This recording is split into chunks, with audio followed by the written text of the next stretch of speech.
Magandang magandang umaga po.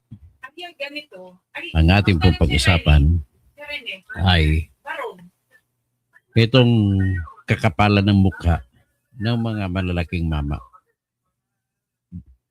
Kalaban po nila ay isang David, tatlong Goliath laban sa isang David. So ngayon, ito ang mangyayari dito ay mabali ang mangyayari dito ngayon ay mahirapan talaga kayo sa labanan ng libel. Tapos ngayon, ang labanan ay may libel ba o wala? Bago natin masagot yan kung may libel o wala, ay alamin natin kung anong nangyari. Very short lang ito discussion natin para lamang sa kaalaman ng lahat. Ang nagrereklamo si Rason, si Puno, tsaka si Beleriano. Tapos, ang kinakasuhan ay si Kiko. So, ngayon, ang tanong dito, ano ba delikado ba, matatalo ba si David ng bayan?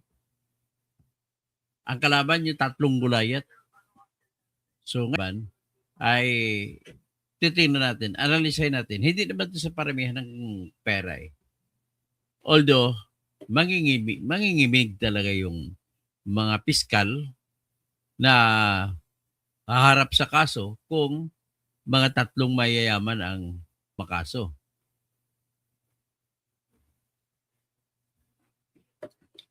So ito ko yun. Si Barsaga po, kung matandaan ninyo, ay umakusa na yung mga si Rason ay namimigay ng pera sa mga congressmen na pumupunta dun sa Soler.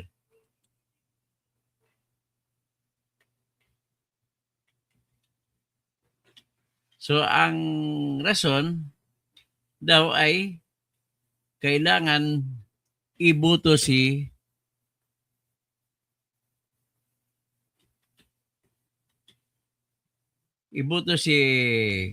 Romualdez para magiging speaker.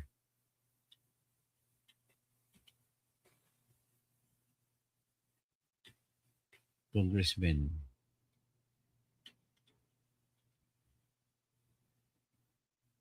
So ngayon, ang nagalit si Rason. Pero totoo naman na nangyari. Totoong nangyari na nandoon sila sa Soler. At alam naman ng bayan na ang may-ari ng Soler ay si Rason. So bakit magkikita-kita sila? Bakit doon sa Soler? At bakit sa lahat ng mga mayayaman sa Pilipinas, bakit bukod tangi si Rason lamang nag-iimbita? Hindi ko naman nakita si Henry C. nag-imbita. Hindi ko naman nakita si Luceta na nag-imbita. So bakit? Bakit kailangan imbitahin? Ibig sabihin yan, Mr. Enrique Rason, if you're listening to me, let your lawyers listen to me para mapagandaan nyo kung paano kayo matatalo sa kasong ito.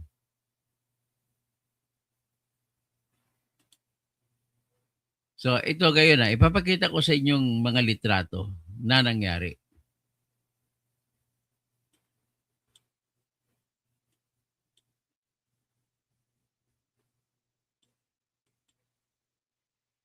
Ito. Kaya ipakita ko sa inyong litrato. Tapos alamin natin, usisain natin kung may libel nga. I will help you out. Basta pag-analyze. Ang gamitin natin ay batas at prinsipyo ng batas. Ayan pang unang litrato. Yan yung nakamaong, yan si Rason.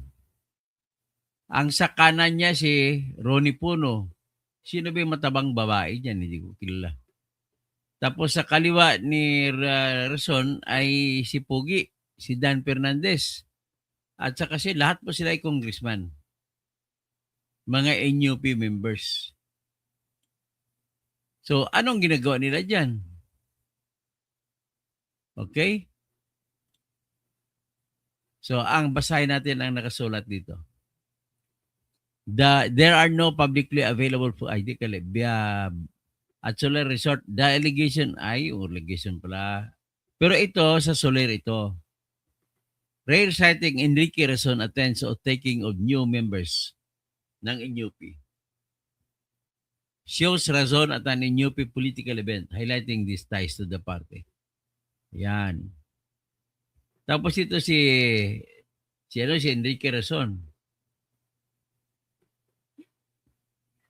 Hindi mo maikailangan si Enrique Rason ay hino-host niya talaga ang NUP. So what does it mean? Kung ipinakita ko sa inyo yon, anong relasyon ng mga litrato na yan po sa akusasyon ni Kiko Barzaga na binibigyan niya ng bribe o suhol itong mga congressmen para manalo si Tambaluslos sa speakership. So ngayon, ang tanong niyan ay alamin na lang natin kung Kiko o hindi. Base sa ebidensya at base sa elemento ng kaso. Pero pakinggan muna natin ang ibang mga sinabi.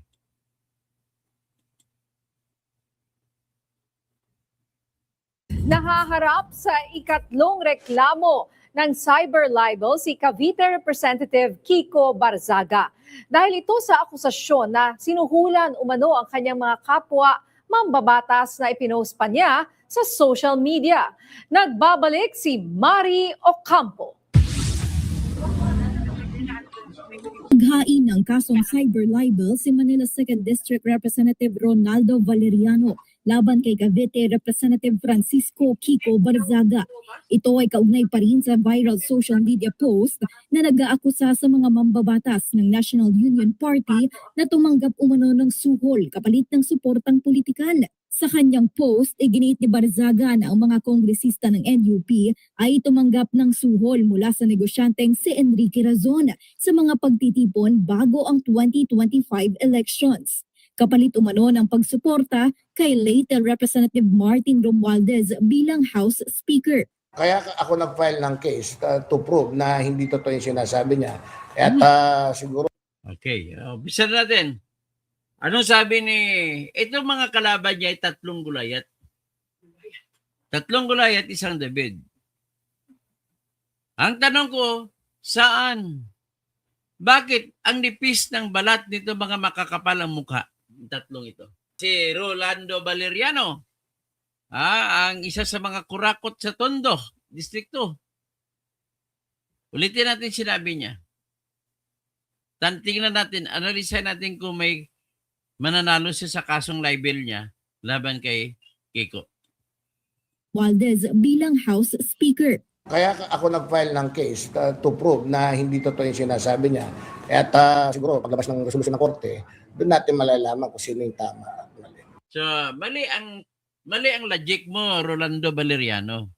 Kaya ako nag-file ng case para mapatunayan na mali siya. Ibig mo sabihin sa pag-file mo ng case, yan na mismo ang pruweba mo na mali siya? Walang logic po. Walang logic. The best for you to say before the media, ang daming media pa, nag-file ka lang. Ilan ang media? 1, 2, 3, 4, 5. Binayaran mo isa tag 5,000 sa 5 25,000 ginastos mo. Hindi po logic yan. Mali ang logic mo na kaya ka kumasok para mapatunayan mo na mali si Kiko Barzaga sa pagsabi na ikaw ay binigyan ng suhol ni Razon.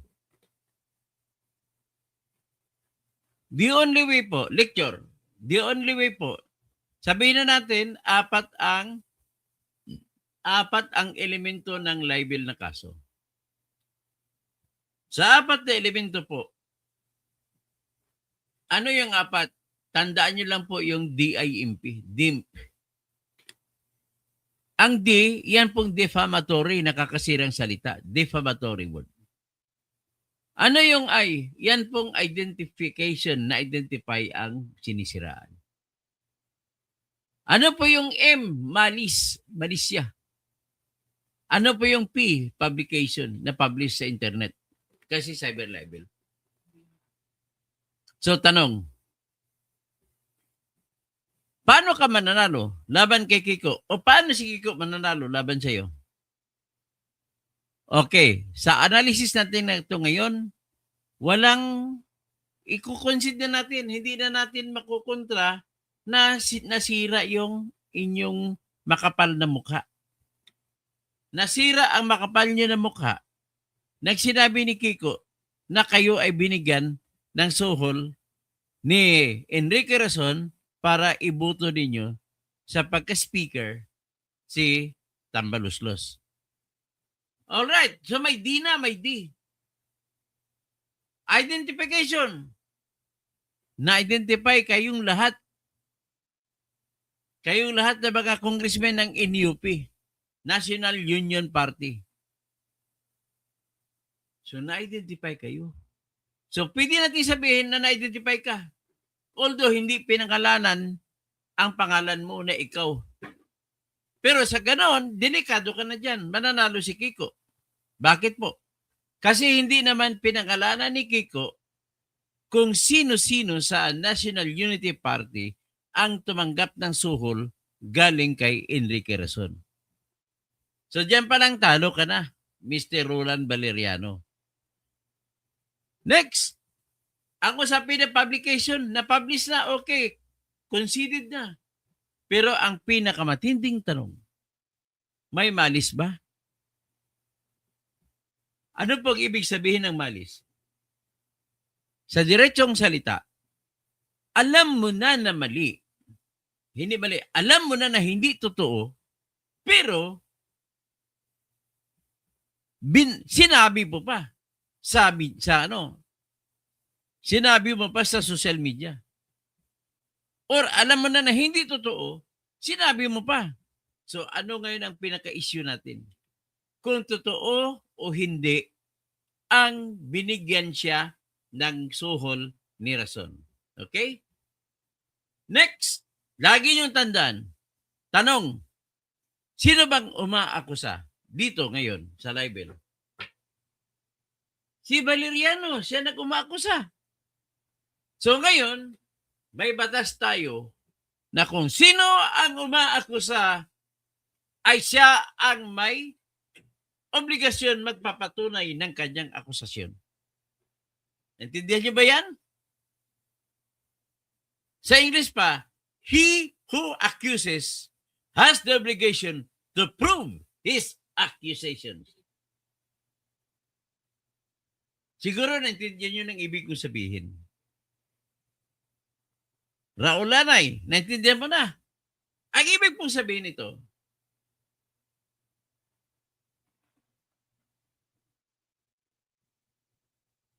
ang ibig lang pong sabihin dito, ang lahat ng akusado kagaya kay Kiko ay may tinatawag na presumption of innocence.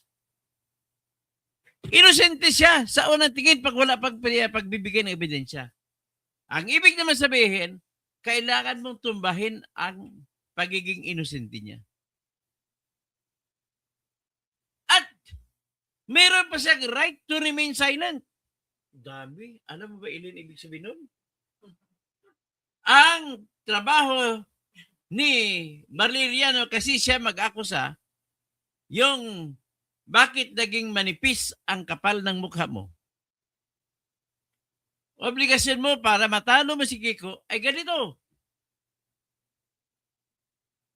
Patunayan mo ang na inaakusa ka ni Kiko na hindi totoo ang sinabi niya na sinuhulan ka ng pera. Paano, ang tanong nga, paano mapatunayan? Pangalawa, Hindi na kailangan ni Kiko magsalita. Kasi mayroon siya tinatawag na the right to remain silent. Hindi mo siya pwede ma-person na magsalita pagpatunay ng kanyang, magbibigay ng kanyang ebidensya. Hindi pwede. Next. Ikaw na umaakusa ang may obligasyon magpatunay ng iyong akusasyon. Okay. Tututok na tayo ngayon. Sisentro na tayo ngayon. Paano mapatunayan na the only way na matatalo ni makapal na mukha na Valeriano, si Kiko, ay patunayan niya na hindi totoo na namigay ng suhol si Enrique Razon kay Valeriano. Okay. Dahil ikaw ang magpapatunay sa obligasyon mo, ikaw na ngayon magpapatunay na hindi nga totoo. Pero ang tanong, paano mo patunayan na hindi totoo?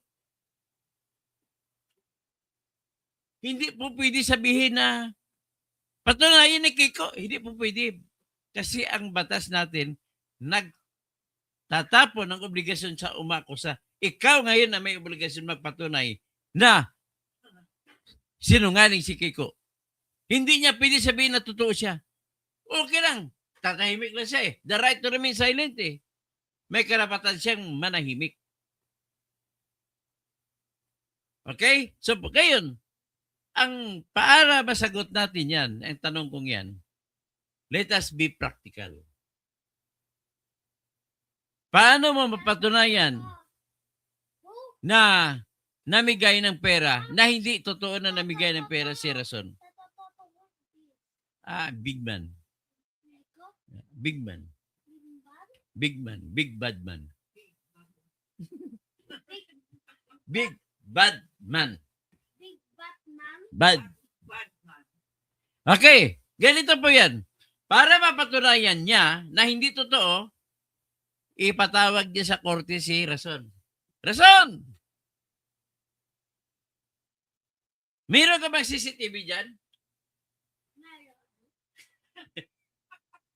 Nasaan tayo nakita? Dito. Kung ako naman abogado ni Kiko, sasabihin ko, objection, Your Honor. He cannot use the CCTV to prove that when they were seen together in the CCTV, they were not handling over money. Bakit? Kasi GCash na lang ngayon eh. Ay, transfer na lang ng bank eh. So, hindi pwede yun. Ano na naman? Anong gamitin mo? Mr. Razon, pwede mo bang ipakita sa korte ang lahat ng bank account mo? Pati yung bank account ng mga kumpanya mo? Bakit? Para mapatunayan na wala kang binilabas na pera papunta sa akin.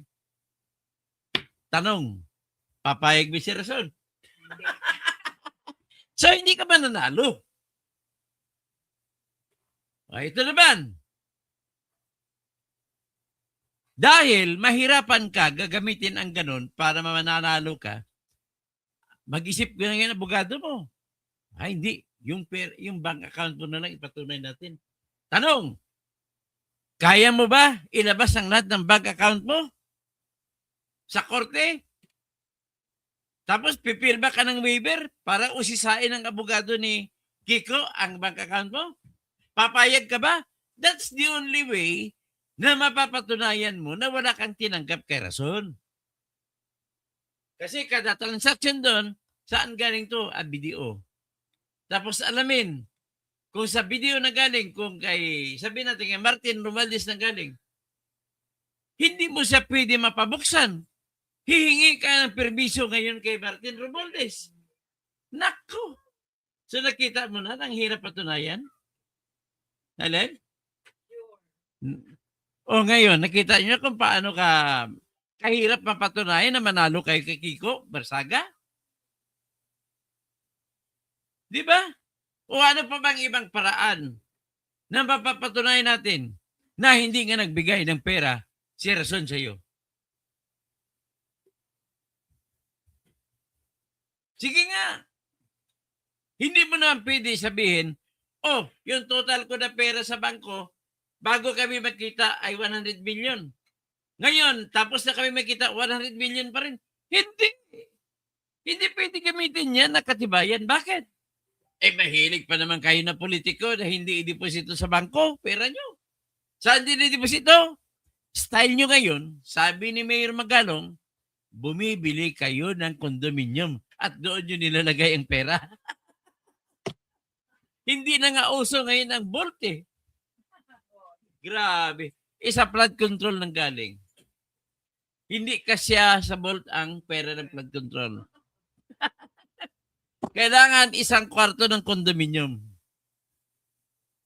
So, having said that, lilecturean kita, Charlie Whiskey. Si Kiko po, walang obligasyon magpatunay na totoo sinasabi niya. Kahit dahil sa siyang akusado. Okay? It cannot be that way. That is the rule in criminal law. Okay? Every accused like Kiko has the right to remain silent. Yan lang tandaan nyo. Wala siyang obligasyon magpatunay na totoo sinasabi niya. Dito na naman tayo. Titingnan natin si Rason. Paano kayo mapatunayan ni Rason sa dami-daming abogado niya?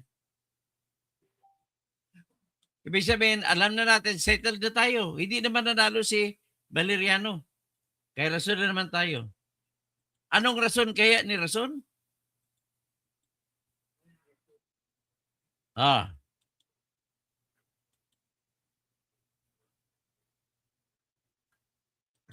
Deputy Speaker Ronnie Puno has Ito, Ronnie Poro. Kay Ronnie Poro at kay Rason. filed a cyber libel complaint against Cavite Representative Kiko Barzaga over accusations linking him to alleged bribery in the House speakership race. Puno said the claims were malicious and baseless, stressing that false accusations should not go unpunished. The complaint cites Barzaga's Facebook post published to his 1.9 million followers, accusing National Unity Party members of receiving bribes from businessman Enrique Razon. Puno said Barzaga cannot invoke parliamentary immunity because the statements were made outside Congress. He is also considering a separate civil case for damages. Earlier, Razon also filed a cyber libel suit against Barzaga, seeking 110 million pesos. Okay. Kay Puno muna tayo pupunta. Yung sinabi niya na hindi daw totoo na tumanggap siya ng suhol galing kay Rason, na-explain ko na pareho lang sila ng sitwasyon ni makapal na mukha na si Rolando Valeriano. Dahil may right to remain silent si Kiko Barzaga, wala siyang obligasyon na magpatunay na totoo ang sinasabi niya. Pero sa kabilang banda, umakusa, may obligasyon na magpapatunay na totoo ang kanyang akusasyon. Anong akusasyon? Na hindi totoo na binigyan sila ng pera ni Razon. Ulitin ko lang konti. Paano mapatunayan ni Puno? The practical way is this. Ilabas niyang lahat ng bangko sa korte. At ang history ng bangko niya na sa loob ng 1 taon walang natanggap na pera. Galing sa kay Razon. Pero bago mo gagawin yan, ilatag mo muna lahat ng bank accounts ni Razon. Para malaman ang bank account at kung titingnan mo ang bangko naman ni Puno, malalaman kung saang account number nang galing. See? Ang hirap, no? Baka makita pa dyan yung galing sa kontraktor ng flood control. Patay kayo. So, wala kang kaparaan para mapatunayan na nagsasabi ng sinungaling si Kiko Barzaga. Next, kay Razon naman tayo. Sa tingin mo ba si Razon? Kaya niya buksan kanyang bank account? For all you know, ang bigayan ngayon hindi sa bank account, pwede didibadaan sa crypto eh. At mali-malita na ngayon. Kasi nga, pag hindi mo imali-maleta, ay mahuhuli ng AMLAC.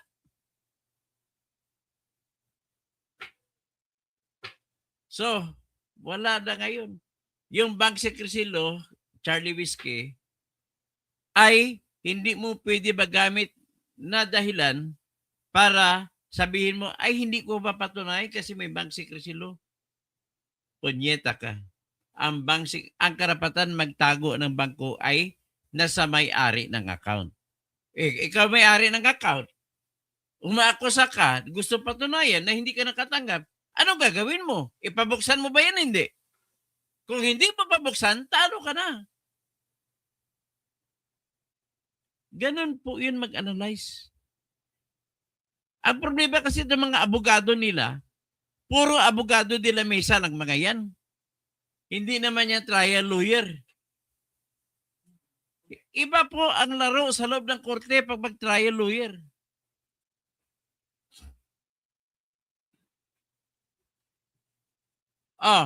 Baka mabisto pa ang tax ang tax evasion ni rason pag pinakita lahat kayo. Baka mabibisto, magkaroon ng anong tawag? Unexplained wealth. Ang yabang ninyo kumaso. Dapat, ang kumaso kayo, yung kaso na kaya niyong patunayan. Sa totoo lang mas mahirap pa ito patunayan kaysa flood control. Sobrang hirap. So ngayon, ang kasunod din yung problema, hindi lang sa larangan ng ebidensya. May problema pa kayo. Ilan ba kayo na doon na mga kasapi ng NUP na pumunta sa Soler? Yan ang unang tanong. Sir, mga 30 lang naman kami. Ganon? 30? Bakit? Yung 28 ay hindi sumampa ng kaso laban kay Kiko. Ang ibig sabihin, nagbibigay na ngayon ng reasonable doubt kung nakakasira ba talaga ang sinabi ni Kiko o hindi. Okay? Intindihan nyo na? How can you prove that you were defamed when in fact all other men situated as you are not complaining? Pag ako pang abogado ni Kiko, sisigaw ako sa loob ng korte. Your Honor! The alike must be treated alike. The unlikes, unlike. Para maintindihan pa ng korte at saka ng abogado nila, sasalita ulit ako. Your Honor, for better understanding, let me quote the exact provision of the Constitution, Section 1 of Article 3, which is the Bill of Rights, says, no person shall be deprived of life, liberty, or property without due process of law, nor any person shall be denied the equal protection of the laws. So ngayon, bakit dalawa lamang ang nagreklamo?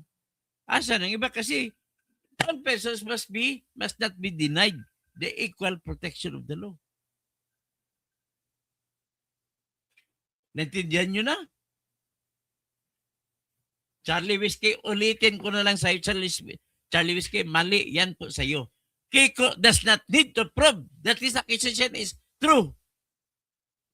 Mali po yan, Charlie Whiskey. Do not do it. Naintindihan mo ba, Charlie? Ang rason po, the accused has the right to remain silent. Ganun lang po yan. Okay? Hanggang dyan lang, alam nyo na. Kaya I subscribe to the immortal lines of Justice George A. Malcolm, one of the most brilliant justices the Philippines has ever had. Ano sinabi niya? The interest of the society and the maintenance of good government. Demand full discussion of public affairs. Completely liberty to comment on the conduct of public men is a scalpel in the case of free speech. The sharp incision of its proof relieves the abscesses of official dogma.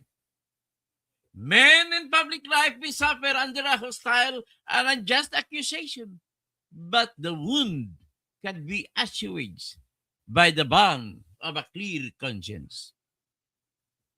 A public officer must not be too thin-skinned with reference to comment upon his official conducts.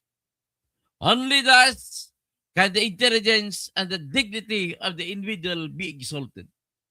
Of course, criticism does not authorize defamation. Nevertheless, as the individual is less than the state, so must expected criticism be born for the common good, rising superior to any official or set of officials, to the chief of executive, to the legislature, to the judiciary, to any or all the agencies of the government. Public opinion should be the constant source of liberty and democracy. Yan, kita mo yan? Galing yan kay George Malcolm. Tapos, last point, bago ko isara. Last point is this.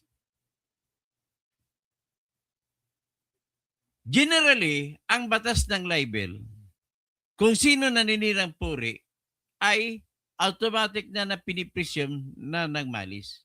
But then, there are exceptions.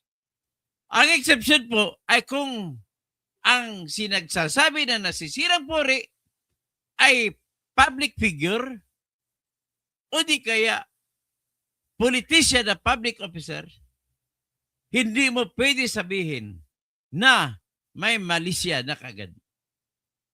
Ang obligasyon sa pagpatunay na may malisya ay nasa kamay ng umaakusa. Wala po sa kamay ng inaakusa. Ganun lamang po. So, si Rason, public man. Public figure. Kaya walang presumption na may malisya na kagad si Kiko. Si Puno, Deputy Speaker of the House. Public man. Therefore, walang presumption na may malis si Kiko. Yung makapal na mukha rin na Rolando Valeriano, public man, public officer, there is no presumption na may malis si Kiko. Okay? With that all, bye-bye. I hope you enjoyed the show. At naintindihan nyo na yung malalim na pag-apply ng batas ng mga ebidensya pagtungkol sa libel na pag-usapan. So, si Rodi Rabi Pastor, si Jess Pontillas, Eloel, bakit nag-sorry si Kiko? Hindi po siya nag-sorry. Ano yan? Fake news yan. Tapos, mine, Rodi Rabi, tapos sino pa? Si James Mine. Si Raulo, hindi kailangan ni Rason suporta ng gobyerno. Si Kiko mo. Uy, bubo ka ba, James Mine? Ang pinag-usapan ko may libel o wala. Hindi yung suporta. Ha? Huwag ka na mag-comment kung hindi mo alam ang pinag-uusapan, ha? Nakakahiya sa iyo, eh. Sir Toto, sana naman, sabi naman ni Grace Almasan, Sir Toto, sana meron matapang sa media, reporter, mag-interview kay Romualdez. Bakit puro statement lang? Walang malakas ang loob, mag-ambus interview. Hindi siya kasi makikita, Grace. Nagtatago. Siya yung tipong lalaking, ang tao na madaling lapitan si Romualdez, pero mahirap hanapin. Yun, patay tayo dyan. James Mine, Kiko Barsaga, baliw. Ay, ikaw ka naman eh. Kaaway mo pala eh. Kung baliw si Kiko Barsaga sa Congress, si Rason naman ay binaliw sa Cebu Landfill. Siya ang may-ari ng Cebu Landfill tapos gumuho. Ganon katindi si Rason. Wala siyang rason dyan. So, Grace Almasan, obvious po ginawa ni Puno at Valeriano. Plano nila na wag pabalikin si Kiko sa Congress. Hindi na kaya yan. At Solomon Dicano, basta galit sa admin, kahit tama, ginagawang mali pa rin. Todo for senator in your dreams. Ikaw, ang utak mo, Solomon, ay utak biya. Ikaw ang utak dilis. Galaxy, good afternoon po, sir. Arlene Anaklito, good morning. Raul Lanay, shout out, Katoto, watching from Hong Kong. Good. Okay. Tapos si Darwin Solano, burden of proof. Si Charles Whiskey, they need to prove the accusations in court. Yes, tama. They need to prove their accusations in court. Correct, Charlie Whiskey. Raul Lanay, yes, sir. Joseph Roblesa, impeachment complaint versus PBBM, pasok na rin. Toto, good news. Di pa natin na-analyze yung kan. Maantay lang analysis ko sa impeachment. Toto Kausing, Makabayan Black, naghain ng meron na ba? Sige, tingnan ko, basahin ko. Beth, tapos ay, Injula ko na, like, Joseph Roblesa, Toto Kausing, nag-file na ng second. Okay, thank you for the info. Valeriano Baboy, Joseph Roblesa. Right to self-incriminate. Correct, Charlie, correct you are. Joseph Roblesa, double impeachment. Parehong na-impeach si Sara at PBBM. What? Imposible. Kampiyan, hindi pa mangyari yan. Si BBM lang ma-impeach, si Sara hindi. Joseph Roblesa, God bless po sa iyo, Toto Kasing. We love you. Salamat po. Rodster, hello po. Helen Bagyo, naimbag na malim. Kabsat. Louis Hilario, may batchmate sa Coronadal National Comprehensive High School. Okay, sabi niya, very proud siya sa akin as a classmate, from childhood. Katabi kami ng bahay. Charlie Whiskey, si Kiko need to prove his accusations, not the other way around. No, hindi. Mali ka na dyan. Si Kiko po walang obligasyon magpatunay ng kanyang akusasyon. Good luck, Kiko versus Tropag Bendalo. Good luck, Kiko versus Tropag Bendalo. And shout out ka, Toto. Libel kaso, he needs to prove this. Hindi po yan. Huwag maghunos diri ka, Charlie. Mali yan. Hindi yan tama. Baliktad. That's the other way around. Puno, napakahirap mong garapal na sa pera sinungaling. Ay, hindi po. Walang privacy law po dito. Walang privacy law na involved dito. Ano lang ito, parang murahan lang. Tapos, sabi mo, bank secrecy. In-explain ko na rin kanina yan. All right, may bank secrecy law sila ni Puno, si Rason at saka si Valeriano. Pero paano nila mapatunayan na wala silang natanggap na pera o nabigay na pera kung itatago ng kanilang bangko? Mananalo si Kiko. Perny Pinto. At tapos Makabeli Shakur. Marabusisi Patax o mga tax pa. Mabusisi pa yon. So, Arma Bautista, maray na ogto po engineer. Maray na ogto sa mga Bicolano. Perminton Velasco. Dapat lang mga Kiko yan. Bill na ba? Bato, ikaw ba yan? Hindi po ako si Bato. Charles Whiskey, self-incrimination na yun. James Pine, baka isa ka sa mga bigyan libel case mo ni Rason. Ay di, welcome. Sisikat ako niyan pag kinason niya ko ng libel. Good morning, our brilliant attorney ng Hinayang. Tapos, Galaxy, very clear po paliwanag niyo. Salamat, naintindihan niyo. James Pine, hoy, Bato, huwag ka na mag-deny. Innocence of the law. Accuse mo. Ay, kabubo mo talaga. Huwag ka na magkwento kung hindi kabubuhan lang naman. Charlie, I need to reprimand you again. Your statement is not Correct. Mil Babak, Bak. Our good and brilliant attorney, good morning. So good watching your vlogs, full wisdom. Salamat po. Vicente Razon. Uy, kamag-anak Abogado ba talaga? Oo. Natanggalan ng lisensya. Edgar de la Puente. Ito yata yung nadismar. Oh, nadismar. Anong problema mo? Ang layo naman ng mga sinabi mo. Dapat nag-argumento ka sa punto na pinagdidiskasan. Vicente Razon, kaya pala nag-sorry si Barsaga. Ay, hindi po siya nag-sorry.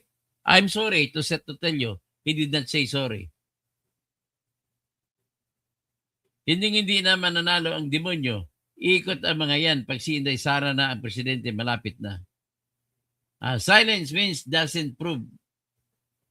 Alam mo, James Bind, hindi mo ata naintindihan You have the right to remain silent Kaya hindi ka obligado magpatunay na tama ka. You have the right to remain silent. James Bind, madami na. James Bind, madami nang nasira ng buhay ni sa Kaka Duterte. Ay, wala po nabuhay, nasira. Ikaw lang nasira ang buhay sa Kaka Duterte mo, kagalit ba ka Duterte? Pareha lang ko ni Trillanes. Mip Tata, bobo naman di, porke mayaman, luluhod tayo na tama kasi toto, wag tayong magpalinlang dyan sa mga sindikatong businessmen. Roadster, i-block na lang po yan mga bobo yan. Sherlito Pornias, good day, Sir Toto. Dami ko nalaman sa iyo. Paliwanag. Salamat po. Maraming salamat po. Ay, meron pa pala iba si Elite D. Si Milagros Lau. Sana nakulong na yung mastermind sa corruption. Mukhang mahirapan tayo LTD, saludo ako sa iyo. Bong Velasco, genius yung si Kong Kiko Barsaga. Matapang at di pababayaan ng mga taga Dasmariñas. Tapos James Mind, pasa namin video mo, hintayin mo sagot ni Razon sa iyo. Pasa mo. Sir Toto, ano pa ba sabi nyo? Ayun, antayin na lang natin yung video na sinasabing James Mind. Antayin natin sagot ni Razon.